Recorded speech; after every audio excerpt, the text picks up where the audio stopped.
Well, should we move over to another very exciting victory here? I think so. Should we start with Uncle Joe, or should we save Uncle Joe's? Let's go with Uncle Joe Let's see Biden. what Uncle Joe is saying about this. So he's stuck his oar in, and we'll get to some other uh, um, controversy on this towards the end there. But let me see. Oh, you know what? I might need to. Oh, here it is. Yeah, here we go. Here's Uncle Joe.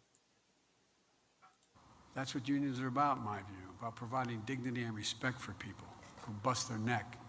That's why I created the White House Task Force on Worker Organization Empowerment, to make sure the choice to join a union belongs to workers alone. And by the way,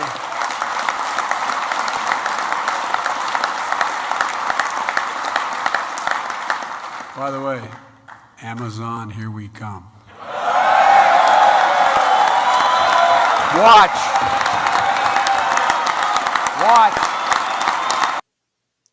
Now, I'll be honest, I don't trust Joe one bit. But if there is this kind of public pressure, and Joe loves the applause lines, so if there's this kind of public pressure, show up and pass the fucking PRO Act, man. Well, and also I think Jonah Furman made this point on Twitter that this is a good just peg for the next time, particularly a Democrat says it's difficult and certain political considerations make it tough for me to step out for such and such union effort. That actually no, it's totally doable, and it's just cowardice or worse that is preventing you from doing so. So I mean, congrats to Uncle Joe for Brandon for that solid rhetorical performance right there.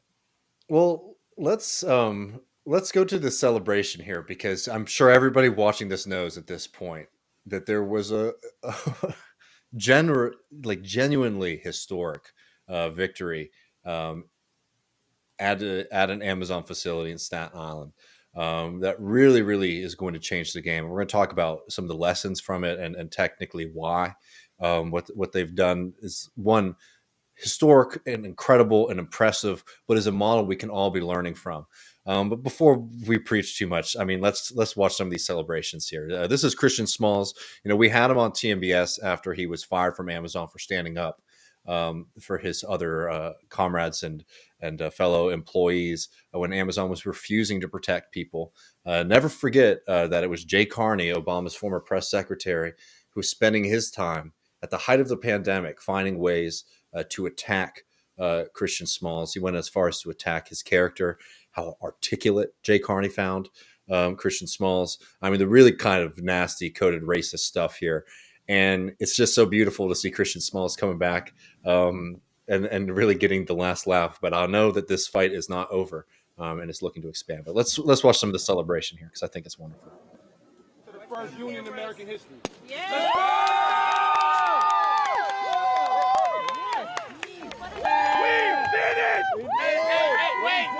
Wait a minute. We got to thank Amazon because they made this all possible. You know what I'm saying? We got the juggler. We went for the juggler. And we went for the top dog because we want every other industry, every other business to know that things have changed. We going to unionize. We're not going to quit our jobs anymore. When COVID-19 came into play, Amazon failed us. They dropped the ball. They lied to the public saying they're doing all these things. None of that was the reality of our situation. Our story, our reality is what we live in. The customers need to know that. And if they don't support that business, then they don't stand in solidarity with the workers and their customers that come from the same community. So that's just, I'm not going to call a boycott yet, but, I'm going to say is this, that stand in solidarity with the workers here, stand in solidarity with the workers in any community that has an Amazon facility, because they affect your community. I know plenty of times Amazon set up a building and people in the community are upset because of the traffic they cause, because of the pollution they cause. There's a lot of different issues to talk about when it comes to Amazon, but I can tell you what, Amazon doesn't become Amazon without the people. And we make Amazon what it is. Yeah. I mean, it's absolutely tremendous. And Christian Smalls has just an unbelievable amount of swagger too. I love seeing him, and we'll play some more of his media appearances later in the show. But I mean, every right to be celebrating this just incredible accomplishment and standing up against one of the nastiest and most powerful companies in the world and not blinking. Yeah, going after the top dog. I like. Sorry, that thing. He's asked that question about the boycott, and we had a discussion with Emma Kanema on the video game industry, and like that. I feel like there's a fixation on the boycott thing because Americans are so fixated on consumption and can I Hmm. consume this or can I not? Just tell me what does this mean for can I buy something or not? And the important thing is like Smalls points out there is like this is a strategical issue, but the important thing is standing with the workers in your community. Yeah, I mean, if we could get this Smalls quote ready, but I mean, there's so much to learn, people, of this. I mean, this is a story not just because it's a union at Amazon, but because of the kind of union that it is. I mean, this is really changing the game. This is a bottom up, grassroots union, meaning that it is fully made up of the workers. It means that it is the person standing next to you on the shop floor is also, leading, these kind of unionization efforts, and that creates a tremendous amount of trust. Um, I also really want to remind people of this too, because um, people know Amazon is a powerful company. They know they will cheat, but they very, very coyly, because they have to release, as part of their filings, the money that they're spending on these kind of activities. Early this week, Amazon, or actually, I think it was Friday, last Friday, Amazon released that they have spent $4.3 million trying to stop the unionization efforts in Bessemer, and in Staten Island. I mean, that is a company that is sweating. That is a tremendous amount of resources, and that's not the only amount of resources that they have. But just keep that in mind when you think about how impressive this victory was that people power can overcome even incredibly deep pockets. Yeah, that's a good point. And I mean, it's going to be amazing to see how they redouble their efforts in the wake of actually losing a fight like this. Well, I mean, the momentum is with this union here. If we pull up this thing from NPR, because one thing I've really love about Christian Smalls and what he's been saying since winning this is like holding up the victory, being proud, and not feeling any need to like for false humility, but also reminding people that you can do this. This was an interview that he did earlier today with NPR. We didn't have no plan. We had no playbook. We just knew that we were doing something. We knew what we wanted to do. But you're talking about a handful of people. We're talking about 4 people that started this all: Mm. 2 tables, 2 chairs in the tent, and that was it. We started signing people up. We just say, you know what? We're going to sign people up for this union and see where it goes. And there's no promise that these things are always going to be successful, but it also is a reminder that truly, like, anything is possible, especially when you have tenacity and great leadership and strategy, like what we saw in this entire unionization push from them. But like I think it's 100% correct to admire somebody like Christian Smalls. I know some people are getting weird about that. I think that that's Yeah, silly. Um, yeah, but also, like, if anything, this is somebody too who's been making the point that, like, no, you can do this, right? Um, right. like, this is something that we all can do. We all have the capability to do this, and I think that that's a very, very needed and powerful message. Yeah. I also wanted to highlight, there was a really great, with another one of the organizers there, a really great interview that was published in Jacobin magazine. It's called "Here's How We Beat Amazon," with Angelica uh, Maldonado, who was interviewed by Eric Blanc. And a lot of these strategies, right, aren't very complicated, but they're ingenious. Understanding your local conditions. So one of the things that was unique at that facility, as you can imagine, it being New York City, you had a lot of people from different cultures, and different groups, people who spoke different languages, finding ways to build that kind of solidarity. I mean, that's something that Capital loves, right? Is having groups that they can sort of expect to be cloistered off from one another, finding ways to build that kind of working class solidarity over top of all of the particularities of folks there. Angelica notes in the story that they did things as simple as recognizing that a lot of The people who work at that facility were African immigrants. So they got together with people in their community to do things like cooking African fried rice, which then brought people out to come in and talk to them and to introduce them to the campaign and to the organizers and to people, that they knew and trusted. They note so much in this interview, and as you can see from the other conversations that Christian Smalls and other people have done afterwards, is that they were fearless. People were coming up against a company that was trying to scare them, was trying to intimidate them, and use everything that they could to break that down.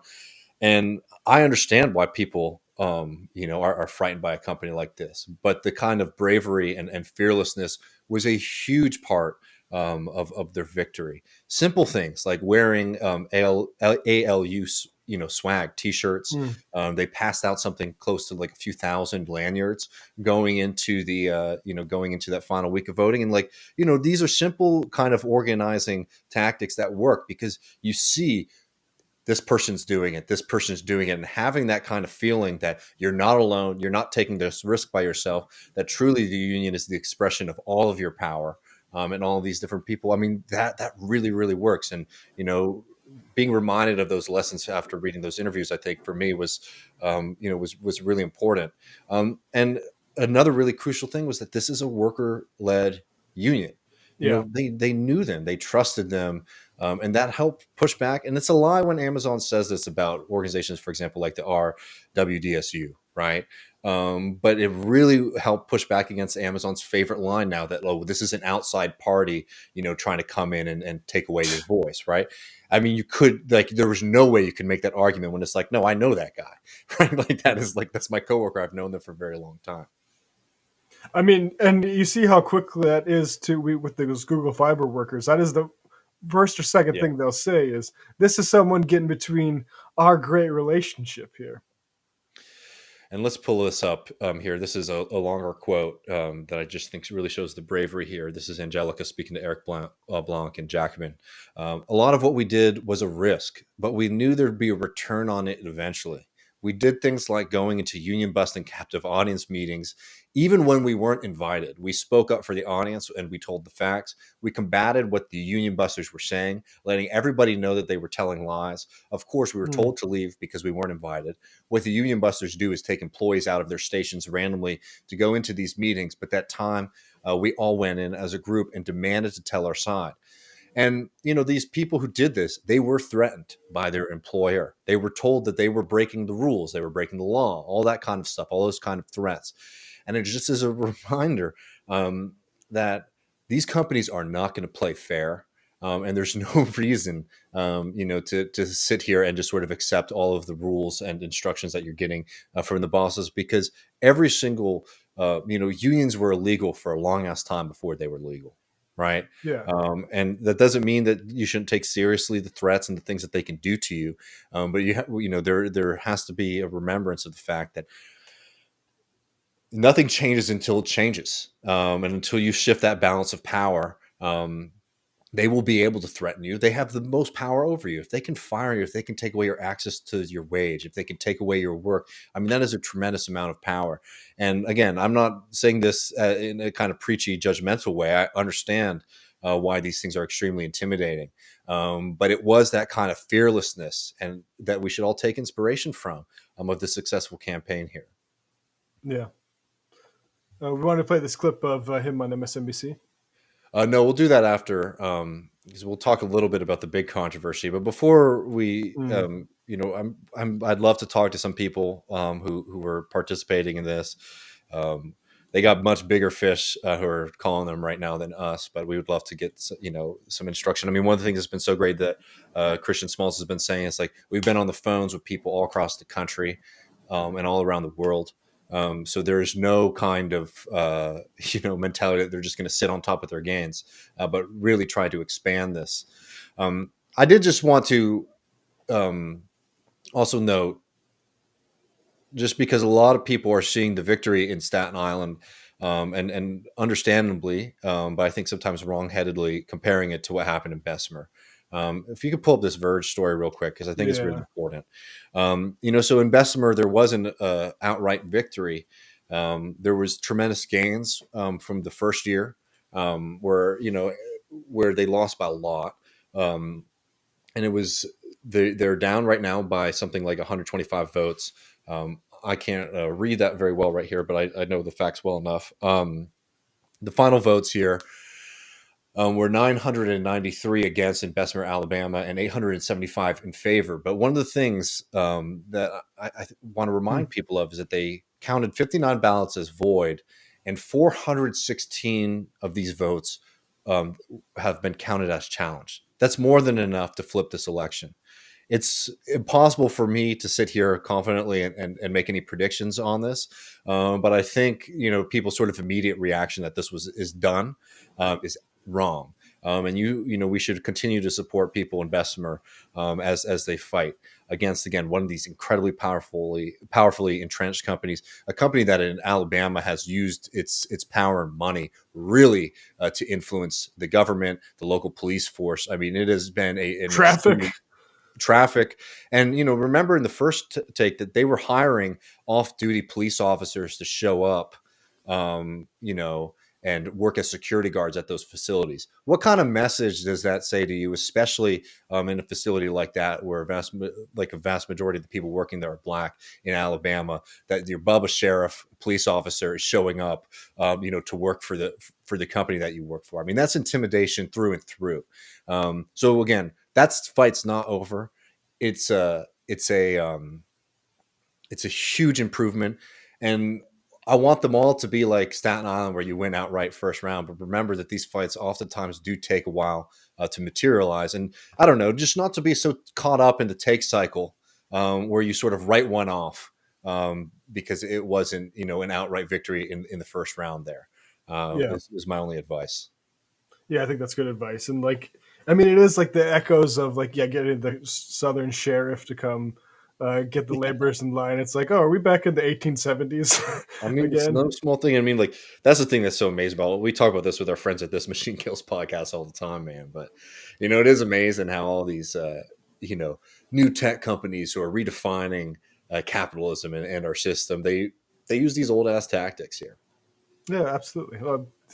Because certain things don't change. It turns out that Karl Marx didn't need to foresee MySpace in order to get some of these dynamics right.